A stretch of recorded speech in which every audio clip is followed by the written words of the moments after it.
My name is Ciprian Borodescu. I'm head of Algolia, Romania. Before we get started, I have a confession to make. When Cătălin, also known as Meșter, invited me to moderate this edition, I thought, easy peasy, right? But then he continued, everyone taking up the microphone at ILF Failure needs to share a failure. And then, in a very polite voice, he goes, but Chip, do you have any failures? That was so adorable. It would have been easier for me to talk about my success, singular, not much to choose from. But when it comes to failures, plural, plurals, my God, I didn't know where to start and where to finish. So today I decided to share with you a story, a significant story, a painful one, yet life-changing failure that happened to me 13 years ago. There's a lesson at each step of the way, but my aim with this presentation is not to provide you with more answers.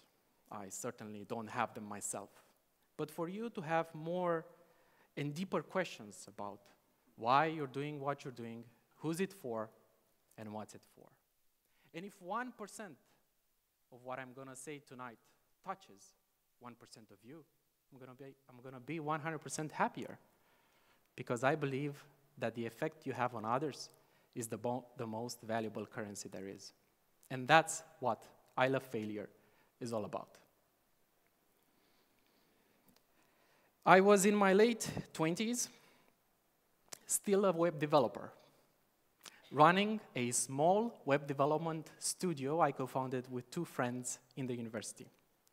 All I really knew was to build websites for clients that would pay for our services, at least in most of the cases they did. But I didn't know what a startup was. And I know it's hard to believe, but 13 years ago, the startup ecosystem was quite different compared to today. Back then, there were only a handful of startup accelerators across Europe, and only one co-working space in Bucharest. Just to put that into perspective, today there are over 400 startup accelerators across Europe, and 15 of them just in Romania. I guess you could say that I'm a startup dinosaur today.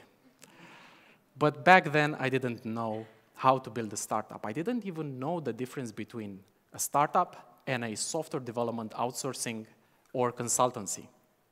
I didn't even know what a pitch was, certainly unable to deliver one in front of an audience like this. Despite that, I got selected with my co-founders at Startup Bootcamp, the first accelerator I participated in. The program went on for 3 months in Copenhagen, and it came with a very small check of 10,000 euros, which we of course spent it all on living and accommodation, because Copenhagen was expensive, was and still is an expensive city. 2 weeks into the program, however, things started to unfold in a ravaging manner. Mentors were all over us, and not in a good way. They were not convinced about the value that we are creating with our startup. Consequently, we got more confused by the day, unable to incorporate their feedback and make any progress. Our confidence crumbled, we failed, and felt stuck. For those who don't know, going through an accelerator feels like trying to jump from one train to another while speeding at 100 miles in opposite directions. It is intense. At least that's what a good accelerator should feel like, right?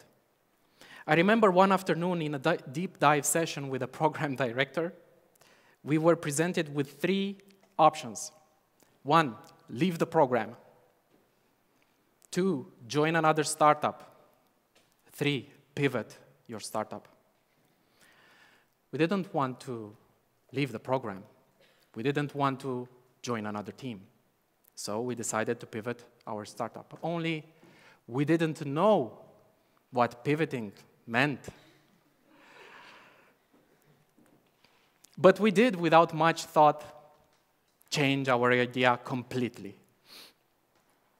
From offsetting carbon emissions attributed to digital brands to building a platform for creating mobile websites. That was back in the days when HTML5 was the cool new web technology. It was a disaster. Startup Bootcamp selected us for an idea, and we changed it in just 2 weeks. We ditched it in just 2 weeks. But what choice did we truly have? Here we were, just 3 web developers in Eastern Europe with no business education, surrounded by more experienced entrepreneurs, mentors, and investors, who, by the way, we didn't even know how to talk to. We were just some almost 30-year-olds, barely speaking English, with nothing to show for, and knee-deep in a smelly mess.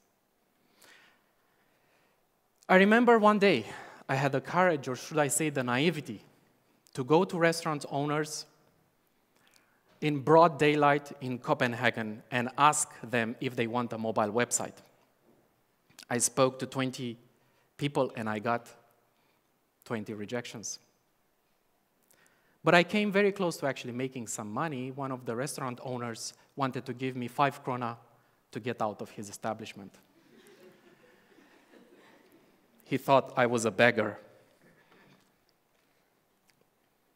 Ultimately, we did what we knew best, engineer our way out of it. And so in just 4 weeks, we had our minimum viable product built from scratch, a great pitch at the demo day, but most importantly, a few lessons learned out of this entire experience that stuck with me ever since.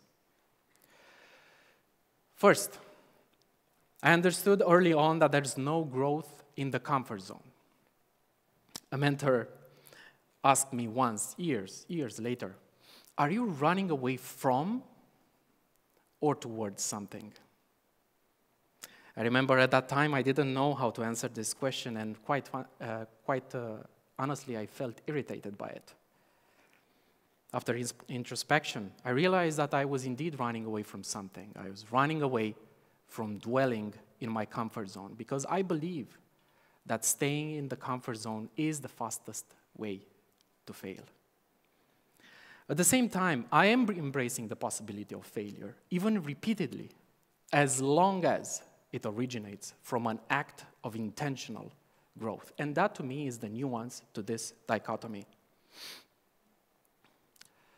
As Confucius said, a gem cannot be polished without friction, nor a person perfected without trials. What I didn't tell you thus far is that 13 years ago, I was also going through another transformation. I was no longer identifying myself as a developer, because I was no longer coding for about 6 to 9 months. I was definitely not identifying myself as a true entrepreneur, because I was doing things by the year, had no business education, and of course, no experience. I was in the middle of a professional identity transformation and felt thrown in a no man's land. Then and there, I admitted my failure as a software engineer. Hi, I'm Chip, and I'm a failed software engineer.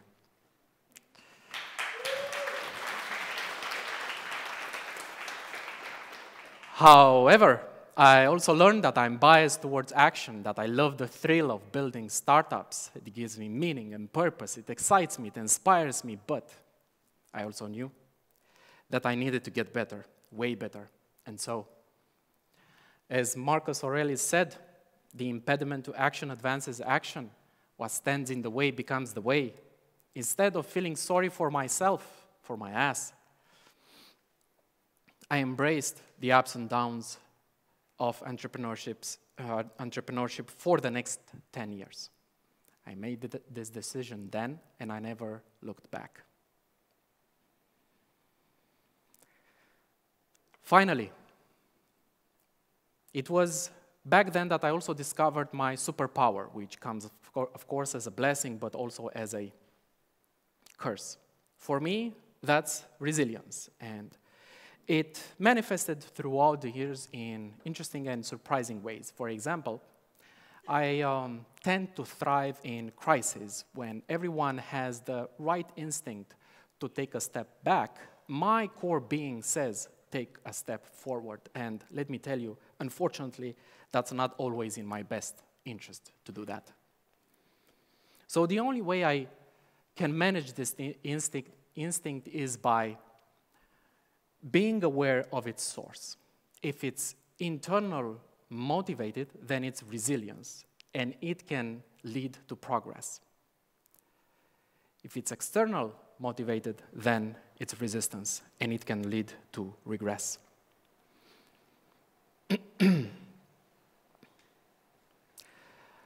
I wish I could tell you that in the 10 years following Startup Bootcamp, I became the best entrepreneur I can be, but I still have much to learn and fail. In some ways, these 10 years felt like 1 year repeated 10 times, failing each time. The struggle was real, and for a while, it felt like I wasn't going anywhere. But then, everything changed around us in 2020. For me, for you, for the world. Pandemic happened. And with it, an incredible opportunity that led to my third startup, Morphle, being acquired by Algolia. While incredibly grateful, I'm the first one to admit that this acquisition has had less to do with my entrepreneurial skills and more to do with chance. Another mentor told me then that this is the kind of chance that I've been unknowingly preparing for the past decade. As Nietzsche said, he or she who has a why to live for can bear almost anyhow. Perhaps, but sometimes I really wish it didn't take me a decade or a freaking pandemic to get to this fortunate outcome. That's why, in my reflections, I often ask myself, what if the pandemic didn't happen? What if I didn't start Morphle after my second startup failed? Story for another time.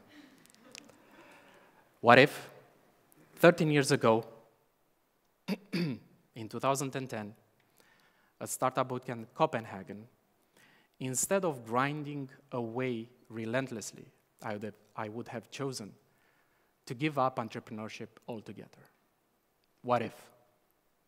Thank you.